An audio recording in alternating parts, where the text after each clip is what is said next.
esse especialmente é para mim um livro de consulta praticamente, eu utilizo com muita frequência. Eh, Desde que eu comecei com constelações, no início dos anos 2000, o trabalho com empresas, com equipes, com projetos, com ONGs, né. Na época eu tinha o meu escritório era no primeiro coworking que começou a funcionar no Brasil, e tinha muitas ONGs que trabalhavam lá, muita equipes jovens, pessoas realmente muito jovens, e eu pude fazer muitos laboratórios com ONGs naquela época. Eh, então eu tive muitas oportunidades de testar a aplicação das constelações no ambiente profissional, no ambiente empresarial, e eu tenho uma atenção com isso, tenho um foco nessa área de atuação. Eu gosto e faço atendimentos para questões pessoais, questões envolvendo relação de casal, famílias, toda a aplicação da constelação familiar. Mas uma vez eu ouvi o Bert dizer uma coisa, logo no começo, que me chamou muito a atenção, né?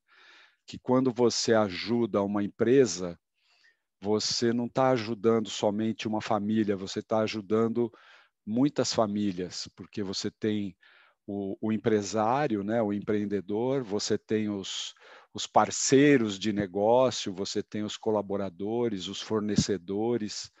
Se uma empresa progride, ela contribui mais com a sociedade, pagando seus impostos, ela oferece desafios para os seus concorrentes, então ela coloca a inteligência, a inovação para funcionar.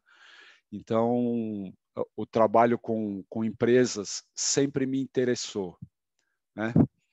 Então, para mim, então, uma satisfação adicional é contar com a confiança de vocês, né, de estarmos aqui, investindo tempo e também investindo algum dinheiro para a gente poder estudar mais Bert Hellinger. Então vamos lá, eu estou começando da página 9 do livro impresso. Vamos começar pela introdução.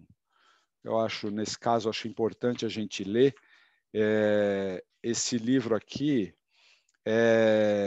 ele foi escrito por volta de 2005 e lançado no Brasil em 2009. Então, ele é das primeiras obras do Bert focadas em negócios, tá? O trabalho dele evoluiu a partir desse tempo aqui, até o final da vida dele, ele continuava trabalhando, né? Inclusive com empresas. Mas então eu vou iniciando a leitura e conforme eu identifique alguma coisa que eu vi ele fazer que seja mais atualizada, eu também vou identificando, tá bom? Então vamos lá. Introdução. Às vezes distinguimos, por um lado, entre as áreas da família, a realização e a felicidade nos relacionamentos. Só um minutinho, liberar aqui. Às vezes distinguimos, por um lado, entre as áreas da família, a realização e a felicidade nos relacionamentos, e, por outro lado, os campos do trabalho e da profissão, como se pudéssemos separá-los. Entretanto, eles seguem as mesmas leis do êxito e do fracasso, as mesmas leis da felicidade e da infelicidade, as mesmas leis das ordens na vida e no amor. No início, as constelações familiares se ocuparam principalmente das relações pessoais.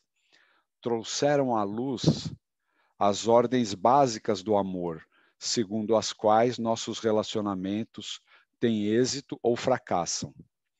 Quando comecei a investigar as leis do sucesso e do fracasso no trabalho e na profissão, e cada vez mais nas empresas e nas organizações, veio à luz que estas seguem as mesmas ordens. Eu sigo essas conexões nesse livro. Ele nos introduz à postura interna que leva nossos relacionamentos e nossa vida a ter êxito. Essa postura interna nos conduz aos movimentos que podem curar aquilo que foi afetado devido a determinadas circunstâncias que nos limitaram anteriormente, tendo como consequência efeitos profundos no êxito de nossas relações pessoais e, ao mesmo tempo, no nosso trabalho e na nossa profissão. Aqui um breve comentário, né? Diversas áreas de consultoria, de ajuda, de trabalho de coaching e tal, se utilizam da expressão e trabalham com o que se chama de crenças, né? Crenças limitantes. E fazem um grande esforço no sentido de vencer essas crenças. Um diferencial que eu encontrei nas constelações é que, através desse trabalho, nós podemos encontrar as raízes dessas crenças na nossa própria história familiar. Não existe uma crença limitante que se instale gratuitamente. Tá? Os fundamentos disso, as raízes de alguma crença que encontrou espaço na pessoa, elas estão relacionadas muitas vezes a acontecimentos que afetaram a vida de pessoas, muitas vezes de uma geração anterior, né, a vida dos pais ou dos avós, né? Situações que às vezes causaram privações, limitações importantes e que a forma como a pessoa ou a família reagiu àquela circunstância geraram isso que depois foi levado para frente, geraram um padrão de reação, né? Que depois foi transmitido por uma ou mais gerações e se transformou numa crença aparentemente vazia, tá?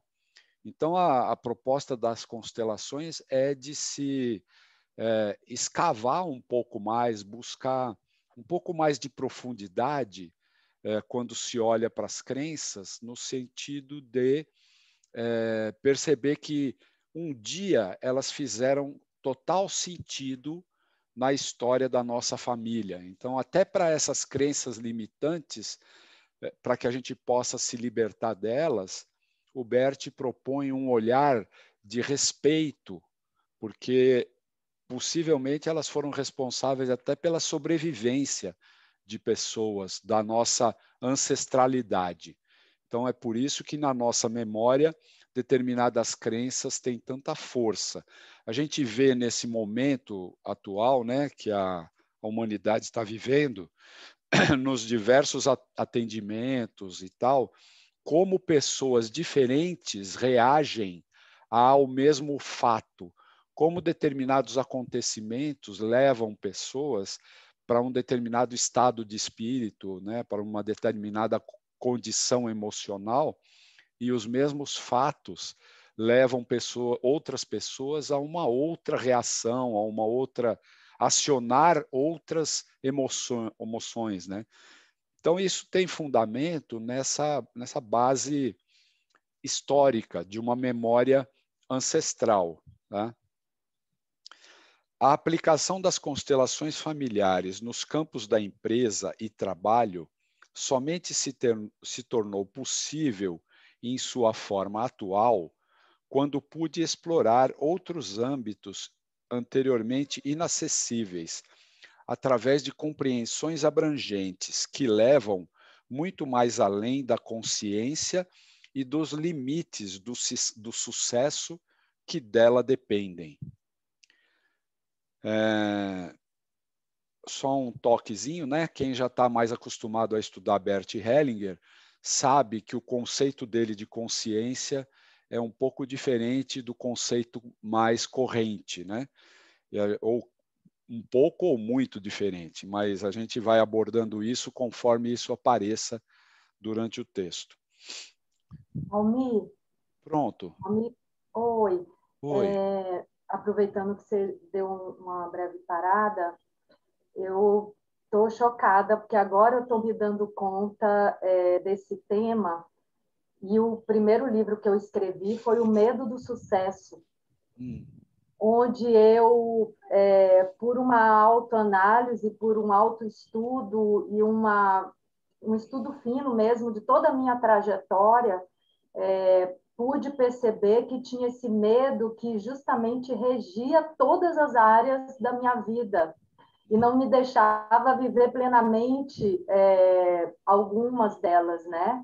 Uhum. E hoje, depois de ter escrito, ter lançado né, ter tido muitas reflexões até coletivas sobre aquele tema, eu percebo, eu já tinha consciência, né, agora já tinha conhecimento de que isso estava na minha família. Mas com essa fala que você acabou de trazer, veio um novo conhecimento que é de uma história que eu conheço da família, que eu não sabia que poderia ser a origem desse medo, da exposição, medo de crescer, medo de me expor, medo né, de correr riscos.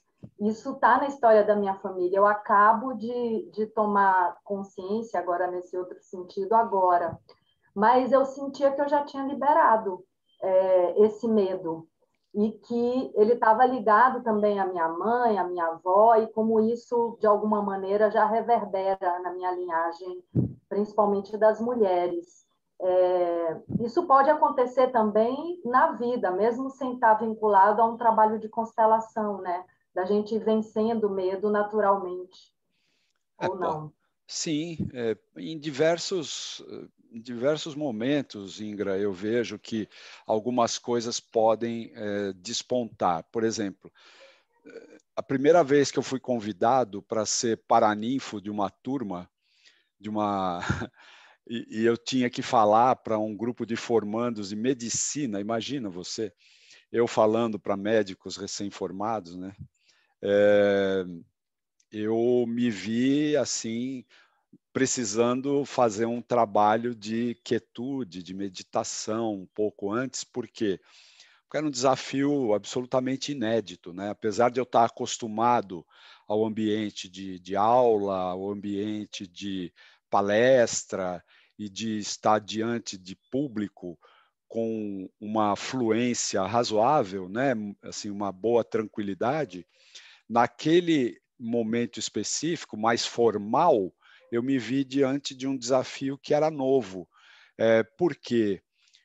Uma das coisas que eu mais um ambiente que eu me sinto mais livre para me expressar é exatamente aonde a formalidade não é muito exigida. Então, diante de um ambiente solene e uma plateia de muita gente, né? Eu me vi pela primeira vez lidando com uma dificuldade que eu pensei que eu não tinha mais, né? Curso de oratória, curso disso, treinamento naquilo. E então a gente sempre pode se deparar com algo que nos permite aprofundar um pouco mais esse movimento que muitos de nós já iniciamos através da nossa própria busca pela felicidade, né? Através da aquisição de conhecimento, de técnicas e tal. E a constelação faz parte disso. Aquele famosíssimo movimento, né? Para quem conhece constelação, o movimento de tomar a mãe, ele não se resume a um dia de trabalho, um mês de trabalho, ou um ano de trabalho, mas ele é feito através de abordagens sucessivas. Conforme nós nos expomos, podemos nos encontrar com níveis desse tomar a mãe que nós ainda não tínhamos acessado. A mesma coisa acontece com a nossa disposição para o sucesso, né? Se nós estamos no fluxo, é natural que venha sempre mais, mais, mais. Aquilo que põe algum limite é um movimento absolutamente interno, né? E, assim, podemos nos deparar com isso a cada... De repente, como se dizia no tempo dos orelhões, né? De vez em quando caem umas fichas, né? Porque o que aconteceu, por exemplo, a minha avó foi fazer teatro com mais de 70 anos. Uhum, Minha mãe está lançando livro. E uhum, eu sinto que, de alguma maneira, eu também rompi essas barreiras, né? uhum, Eu sinto que quando a gente libera algum medo, ou aprende a andar com medo, porque ele faz parte da natureza humana, a gente libera um pouco nossa linhagem também, né? uhum. Beleza, é isso aí. Muito bem, continuando então, teve gente que foi entrando um pouquinho atrasada, nós estamos no comecinho, viu, pessoal? Na página 9 do livro impresso. Eu não sei quem está seguindo no PDF aí, a numeração de página muda um pouco. Então, continuando aqui, se quiser saber mais sobre a aplicação dessas compreensões na empresa e na profissão, e o procedimento resultante das mesmas, você os encontrará no meu próximo livro, Histórias de Sucesso na Empresa e na Profissão. Ele descreve a aplicação dessas compreensões na empresa e na profissão com exemplos concretos de muitos países.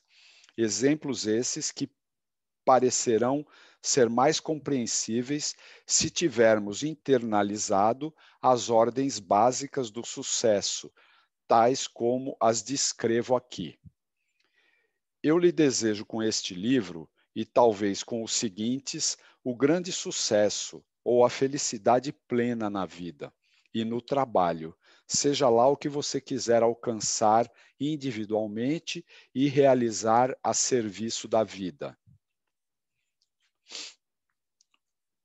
Dedicatória. Com esse livro, ergo um monumento de sucesso, diferentemente dos monumentos imóveis erigidos a posteriori, que olham para trás, este monumento olha para a frente. Permanece dentro de um movimento, continua com amor o serviço do qual me recordo agradecido. Então, ele ofereceu para o pai dele, Albert Hellinger, que viveu de 1896 a 1967. Então, vamos lá, na página 11. Os êxitos de nossa vida.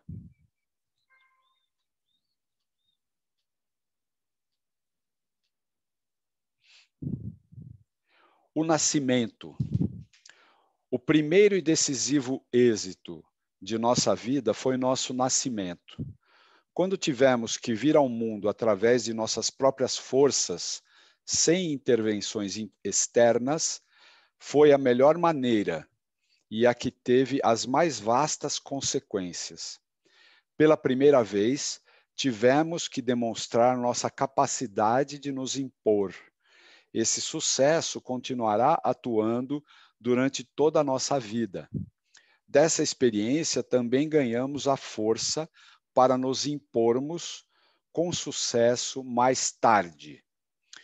Então, entre nós aqui do grupo, pessoas que possam ter nascido de cesariana, não se preocupem, tá? Existem formas de se buscar o êxito do nascimento, mesmo que não tenha sido através de um parto natural, que é o que mais mobiliza as forças individuais e é o momento da grande parceria entre nós e a nossa mãe. É o esforço e o grande risco que se corre para que uma vida possa vir, né? No caso, a de cada um de nós aqui. Tá? Então, vamos lá. Estou indo muito longe aqui. O que essa experiência de êxito em nosso nascimento tem a ver com nossos sucessos posteriores em nosso trabalho e nossa profissão? o nosso êxito posterior depende realmente de nosso primeiro êxito? Como se comporta mais tarde uma criança ou um adulto que veio ao mundo através de uma cesárea, olha só, ou teve que ser tirado com um fórceps, ou se veio prematuramente ao mundo e teve que passar as primeiras semanas ou até meses na incubadora? Como serão mais tarde a sua autonomia e a sua capacidade de se impor? Então, é isso. A circunstância do nosso nascimento, ela é muito importante para esse olhar para o êxito de uma forma mais ampla, e isso tem implicações que não são padronizadas, não são estanques. Cada um de nós tem particularidades, tá? Mas aqui existem pontos de atenção. Eu, por exemplo, nasci com a ajuda de fórceps e eu percebi, num determinado momento da minha formação em constelações, o quanto que isso tinha a ver com a minha própria maneira de olhar para o trabalho até um determinado momento, tá? E isso pôde tranquilamente ser trabalhado. Tem alguém com o microfone aberto que eu não estou conseguindo localizar. Se puder manter mutado, é melhor para a gravação, tá? Almir? Pronto? Posso fazer uma pergunta? Deixa eu só te achar aqui, Daniel, para ligar, para colocar você. Você está com a câmera desligada? Não, tá ligada. Tá, pode falar, Daniele. Assim, Almir, você pode falar que tipos de comportamentos caracteriza essa dificuldade quando a pessoa nasce de um parto cesáreo? Eu sei que o senhor falou que não tem assim um padrão, né? Mas alguma coisa que pode sinalizar a dificuldade quando a pessoa é nascida do parto cesáreo. Bom, uma das coisas que eu já identifiquei é uma passividade diante de desafios iniciais, por exemplo. A pessoa, para começar, para ter as primeiras incursões no mercado de trabalho, falando de profissão, né?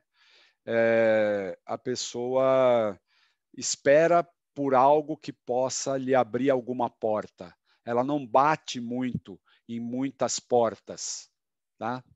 Ela espera por alguém que lhe dê o primeiro empurrãozinho, como se diz, né? E esse tipo de atitude, ele já aparece muitas vezes na vida escolar, né? Então, nos trabalhos em grupo, por exemplo, a pessoa ela é uma ótima seguidora, ela é uma ótima vice-líder da turma, mas ela não puxa a fila, ela não lidera movimentos de grupo, ela não direciona os estudos, ela não é a primeira a dar ideias. Então, isso são algumas coisas que eu vi, Daniele, como características, tá? De alguém e isso ter a ocorrência de um parto cesariana na história pessoal dela, tá? Só para citar alguns exemplos, mas isso não deve ser tomado como uma generalização. A gente que conhece um pouco mais de constelações sabe que generalizar é perigoso.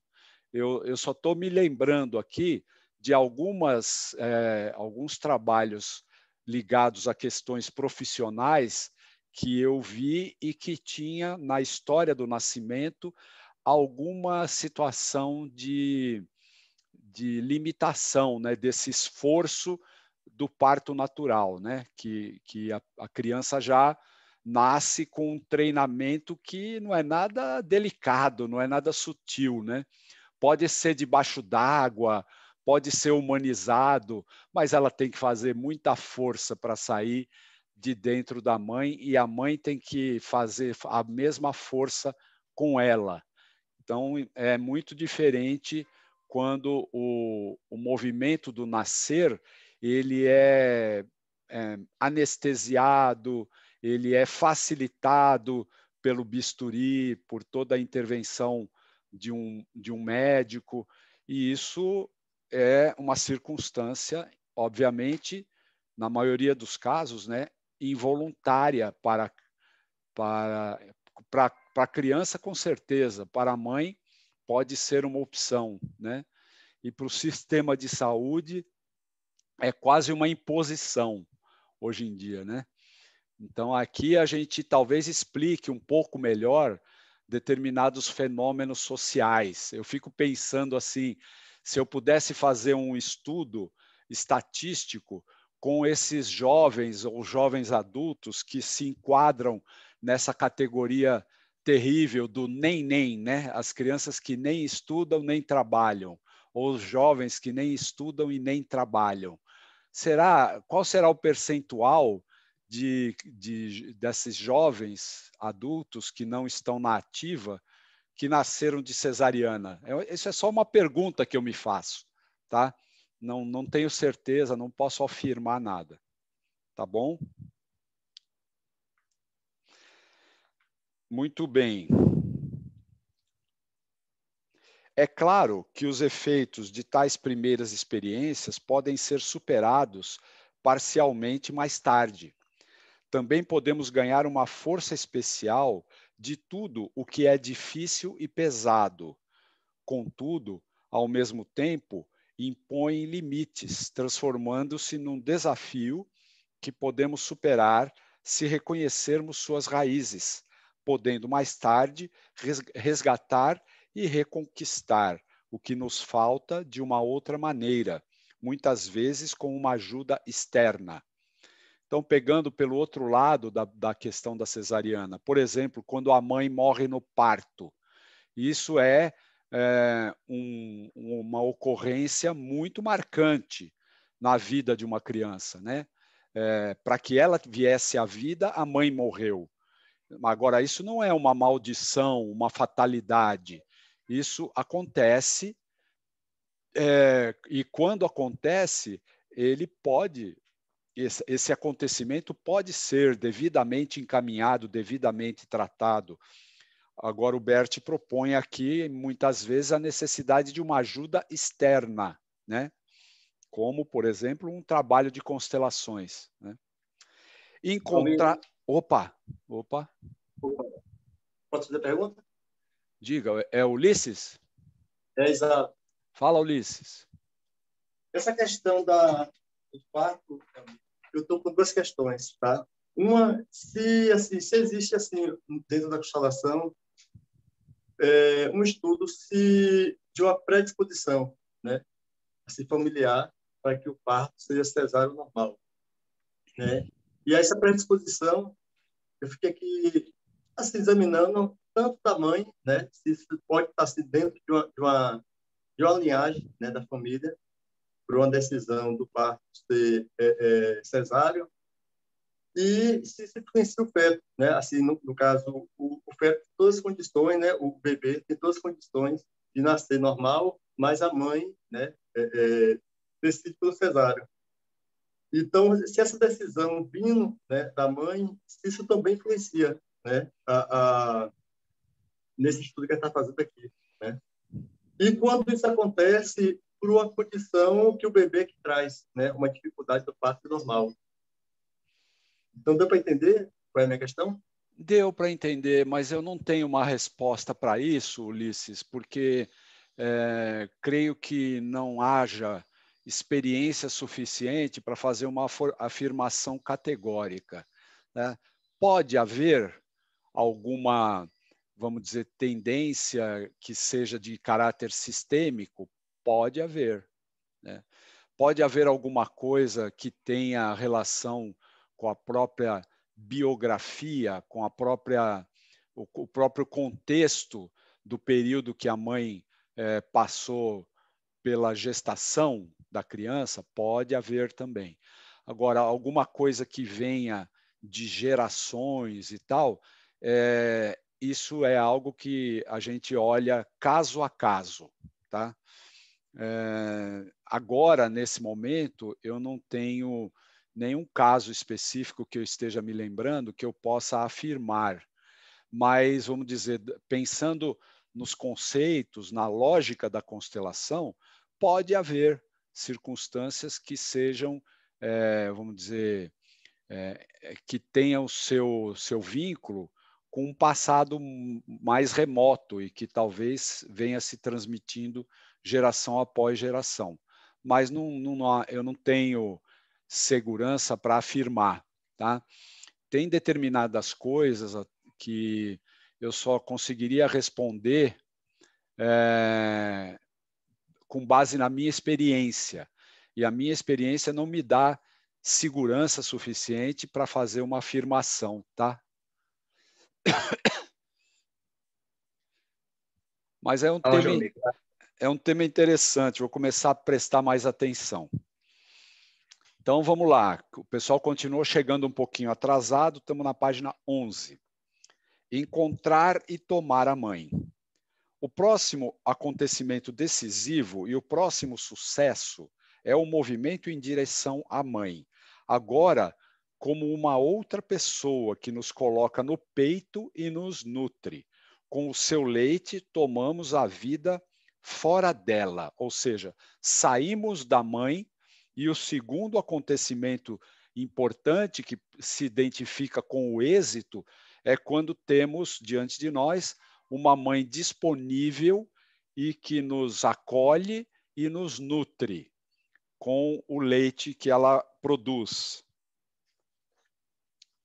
Esse é o nosso segundo exemplo de êxito na vida. Portanto, podemos dizer que quem nasceu e foi amamentado já conhece 2 êxitos e, portanto, tem o êxito em sua memória e que talvez tenha ideias de fracasso em relação a si mesmo associadas a outras circunstâncias.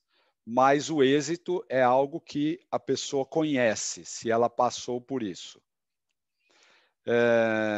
O que nos torna plenos de sucesso e nos prepara para o sucesso posterior na nossa vida e na nossa profissão.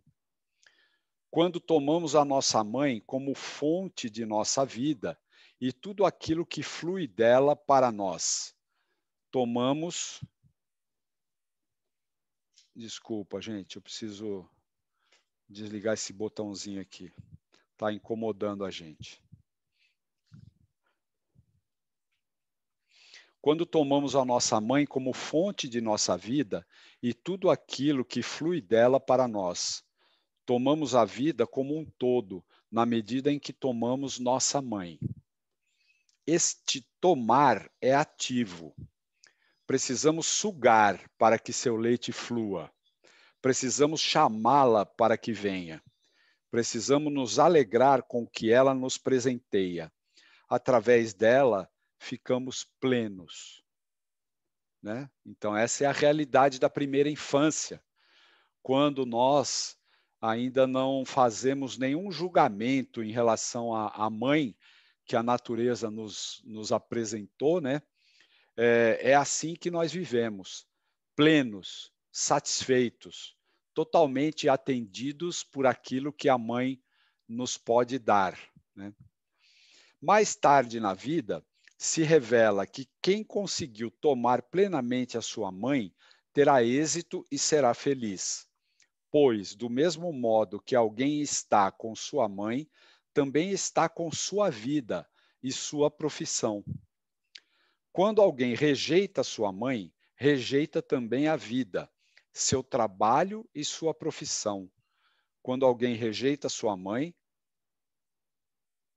rejeita também a vida, seu trabalho e sua profissão. Essa é uma frase muito intrigante e que eu deixo vocês à vontade. Antes de seguir, deixa eu dar uma olhadinha no chat. A Ingra, gratidão, mãe. Né? Bom, não tem perguntas no chat. Vamos lá.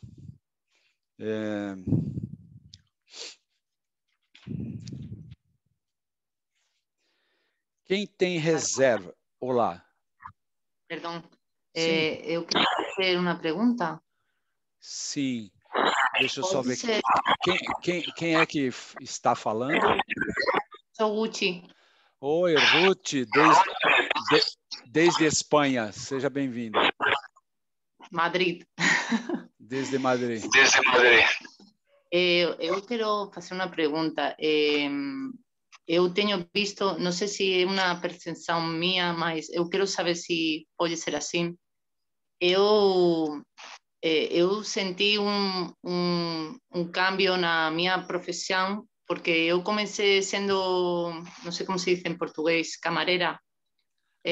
Camareira. Camareira em um restaurante, não? Mas quando eu comecei a fazer constelações e comecei a integrar a minha mãe com aceitar na minha mão, eu troquei de profissão e comecei a trabalhar no âmbito social. E eu quero saber se isso é possível, que uno troque de profissão quando começa a aceitar a mãe, a tomar a mãe. Olha, Ruth, eu penso que a resposta é afirmativa, pelo menos como uma possibilidade, porque a pessoa se libera para progredir profissionalmente. O que eu posso te responder com alguma segurança é o contrário. Às vezes, a rejeição à mãe faz com que a pessoa permaneça limitada a uma atividade profissional muito simples, com poucos desafios intelectuais, com poucas possibilidades de crescimento, e muitas vezes a profissão dela tem muita semelhança com a profissão da mãe. Por exemplo, a pessoa não é dona de casa, mas ela vai fazer no seu trabalho aquilo que a mãe fazia por ela. Então, inconscientemente, ela está adotando uma opção profissional que, de alguma forma involuntária, homenageia a mãe.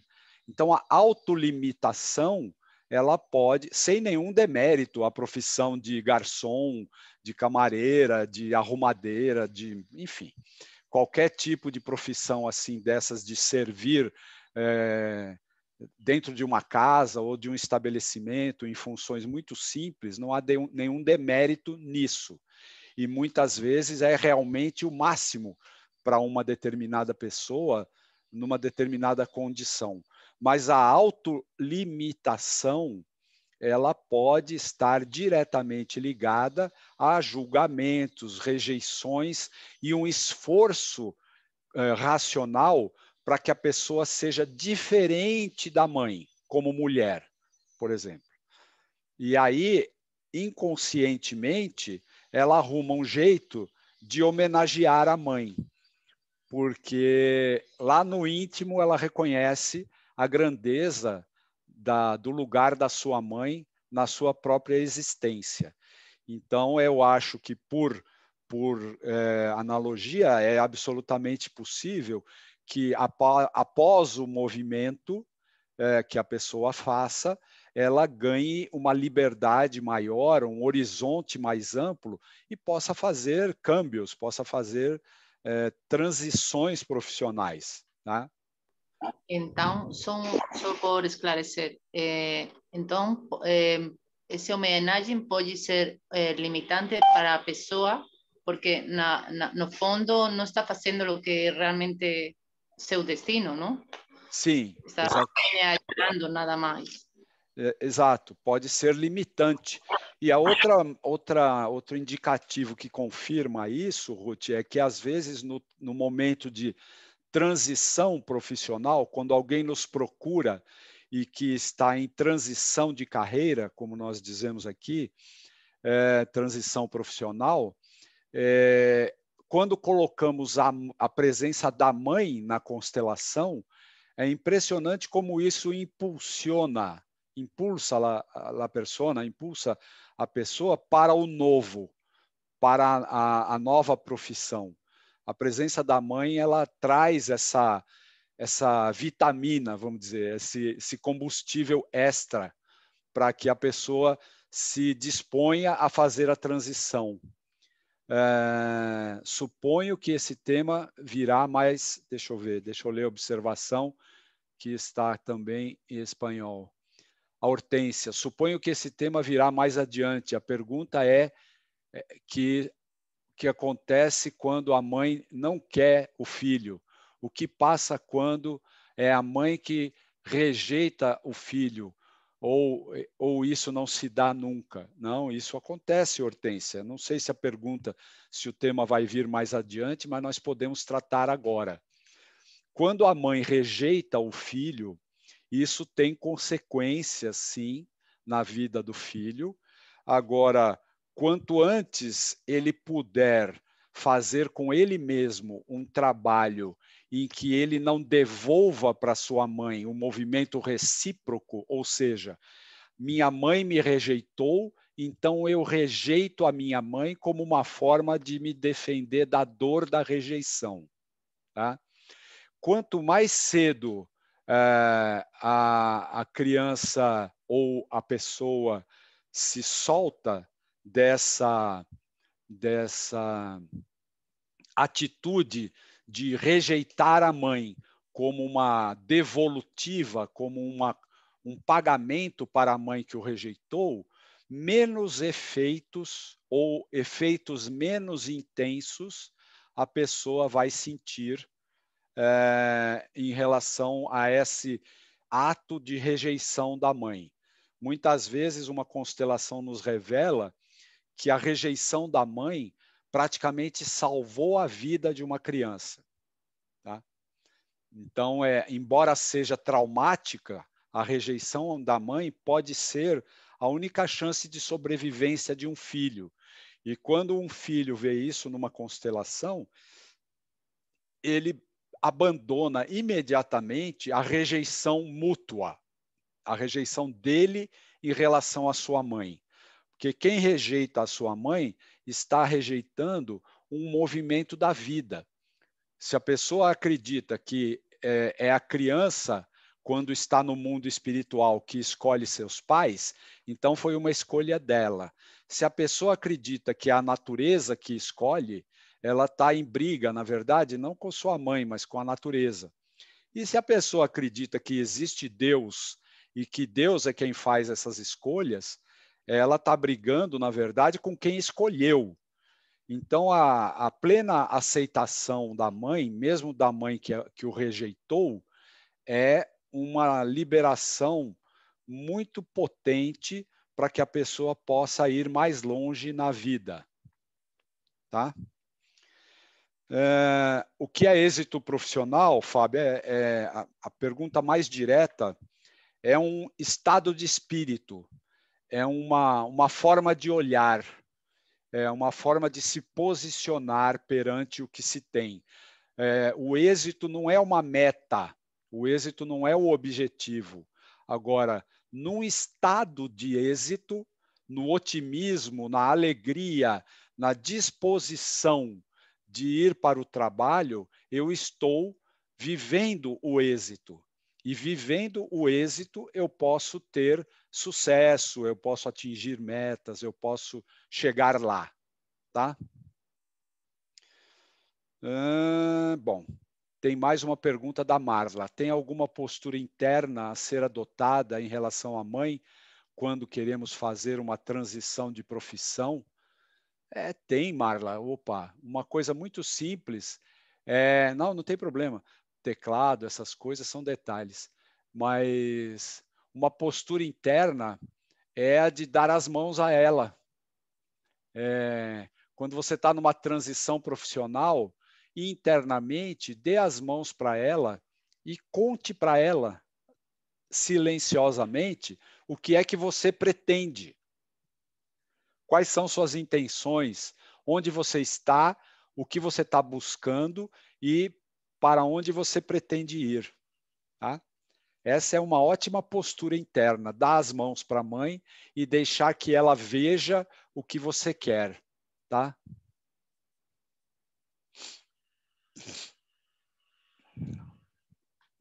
Muito legal poder falar isso logo no primeiro dia. Tá?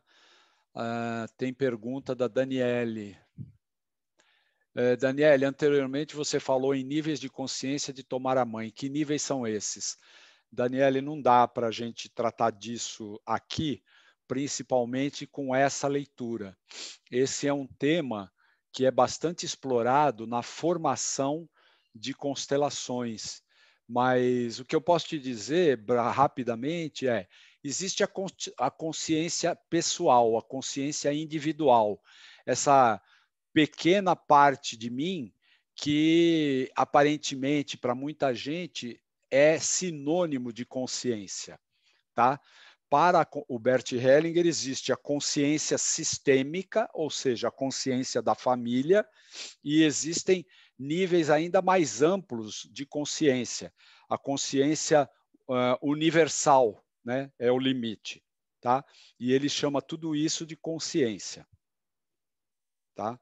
Então, fundamentalmente, existe a consciência pessoal? Existe. Mas existe a consciência sistêmica, que é a consciência familiar. E isso é um conceito complexo que eu não seria produtivo explicar aqui, porque nós temos mais ou menos uns 10 minutos ainda de encontro, e esse é um tema bastante amplo. Se você tiver interesse mesmo nele, leia As Ordens do Amor, que é um outro livro do Bert, ou procure um curso de formação de constelações, que aí você vai mergulhar para valer. Procure um bom curso, né? Não é qualquer curso. Aí você vai mergulhar para valer no entendimento desses níveis de consciência, tá? Mas a pergunta é ótima. Só a resposta que dá para fazer hoje é essa. Quem está me chamando? Quem me chama? Eu, Carmen. Oi, Carmen. Carmen. Nada, solamente quiero transmitir que lo de la madre, ¿no? Yo estaba queriendo estudiar una carrera diferente. Mi madre me aconsejó que estudiara para maestra, profesora de infancia, ¿no? De infantil y de niños. Entonces, yo lo hice por hacerle caso a mi mamá, pero no porque yo quisiera hacerlo, quería hacer otra carrera. Mas cuando yo hice esta carrera y hice las prácticas y comprobé que realmente esa era mi vida. Y a mí estoy muy agradecida a mi mamá porque he sido muy feliz en mi trabajo. Eso quería transmitir que bueno, pues eso, que no fui condicionada, solo que ella aconsejó y ese consejo a mí bueno, no sé si se puede llamar éxito en la vida, para mí ha sido un éxito que ha tenido ella con mi persona. Maravilhoso. Nada más. Maravilhoso. Agora, nem sempre isso acontece, viu, Carmen? Às vezes as mães projetam nos filhos alguma coisa que representa uma frustração para ela, e às vezes os filhos, por fidelidade, permanecem numa profissão que foi recomendada ou até mesmo, vamos dizer, praticamente induzida pela mãe ou pelo pai, e elas são felizes por um tempo e depois precisam mudar. Então, que bom que no seu caso o conselho dela te trouxe alegria, realização. Isso é maravilhoso quando acontece.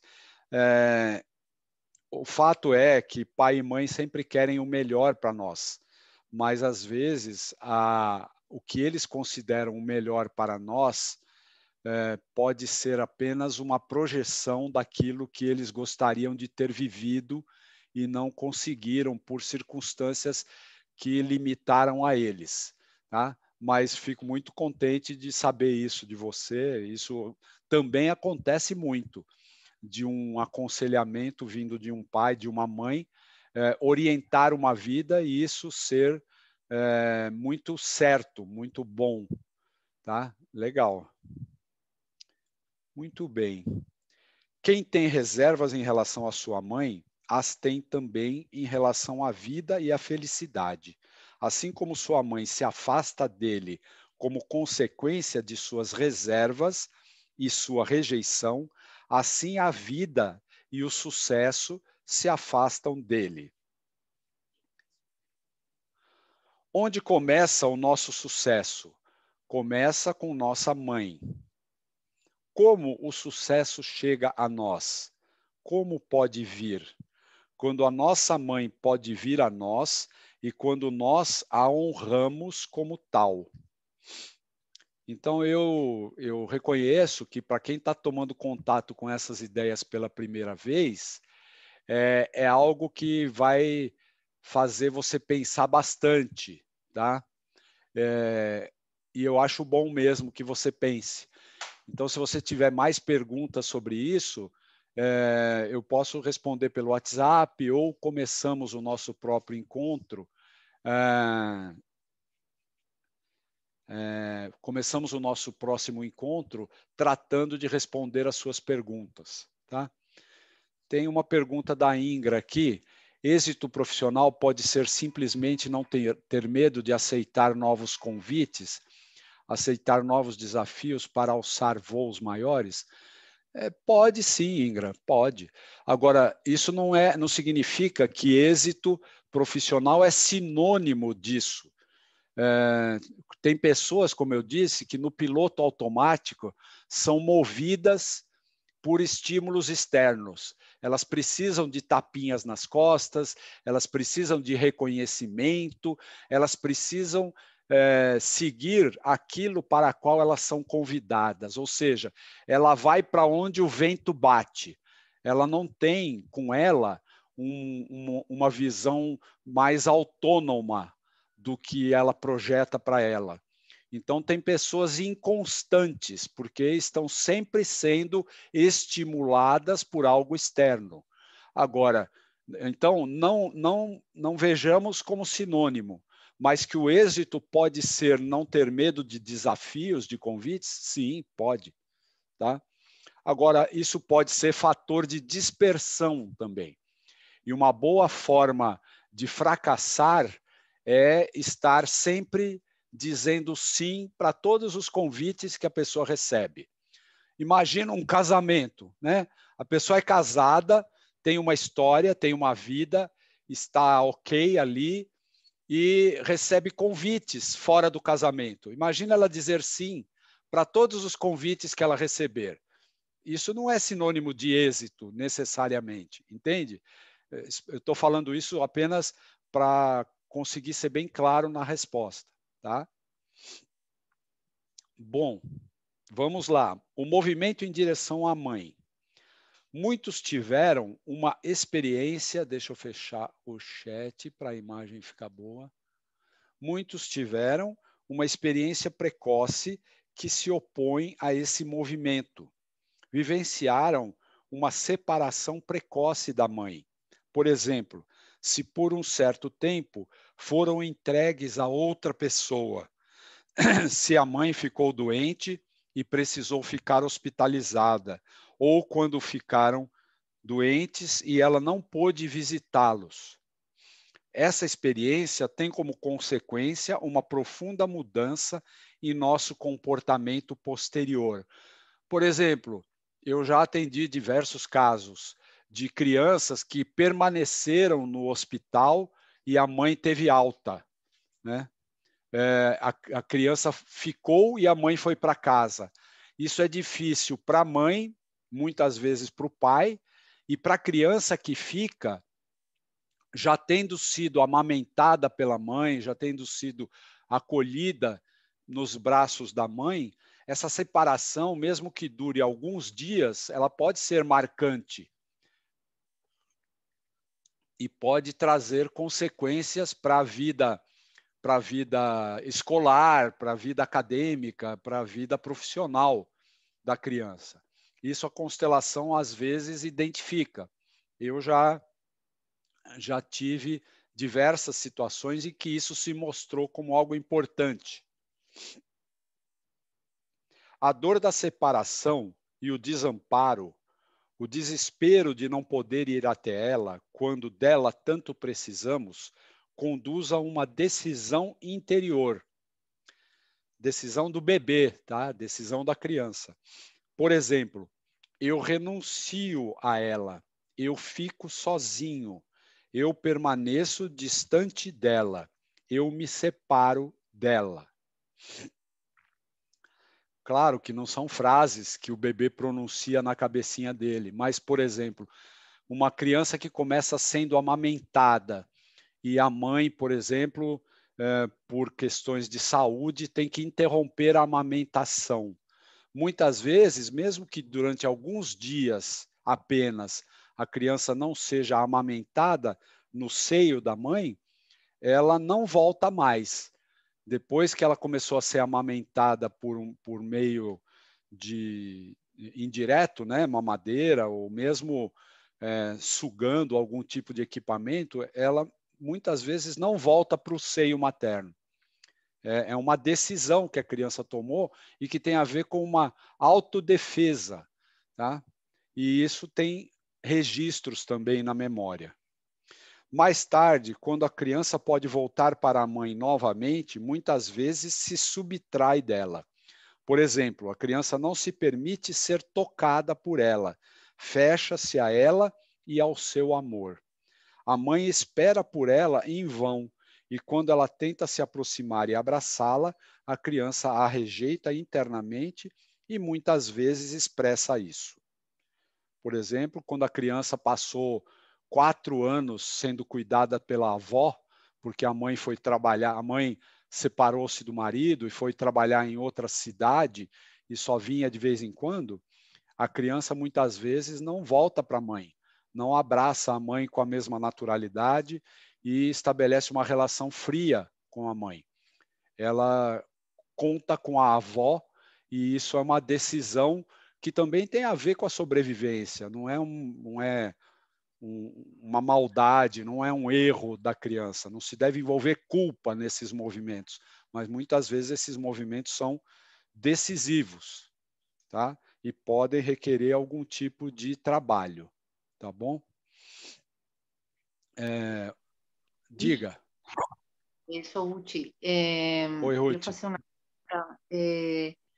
No éxito y en esta parte da vida das pessoas, estamos falando da mãe, mas o pai tem alguma coisa neste movimento ou é só uma coisa da mãe?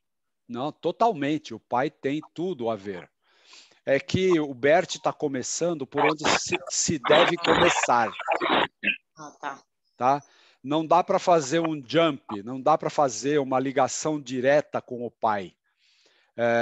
O nosso primeiro êxito está relacionado à mãe, mas a nossa jornada profissional ela tem um vínculo direto com o nosso pai. É que primeiro a gente está tratando aqui do que diz respeito à mãe, porque é a mãe que nos dá um lugar no mundo. O lugar que nós ocupamos no mundo e nós nos sentimos donos dele, ele nos é dado pela mãe. Portanto, a nossa relação com a nossa mãe tem tudo a ver com vontade de viver, vontade de lutar, vontade de superar dificuldades, a gana de ir mais adiante, né? Agora, quem nos leva para o mundo é o nosso pai. Quem nos mostra o mundo é o nosso pai. Então, no que diz respeito às relações, a nossa relação com o nosso pai é determinante, tá? Então, veremos isso. Tanto é que o Bert Hellinger dedica o livro ao pai dele, né? Agora, sem mamãe, não tem papai. Não tem. Tá? Tá bom, Ruth? Então, meus amigos, como eu falei para os que chegaram pontualmente, uma característica desse nosso grupo de estudos é a pontualidade. Nós iniciamos às 8h e as pessoas, eu também, temos nossos compromissos, então hoje está na hora da gente interromper nosso primeiro encontro pelo nível de participação do grupo, já deu para sentir um pouco o perfil do grupo, e isso é muito bom, né? Nós teremos nosso próximo encontro daqui a 2 dias, às 8 horas do horário de Brasília, né? Para os amigos de Espanha aí, 5 horas à frente. Eu agradeço muito a confiança de vocês e espero que, se vocês ficaram com dúvidas, se surgirem novas perguntas, escrevam lá no grupo do WhatsApp, tá bom? Um grande abraço, até a próxima. Gracias, bom dia. Bom dia.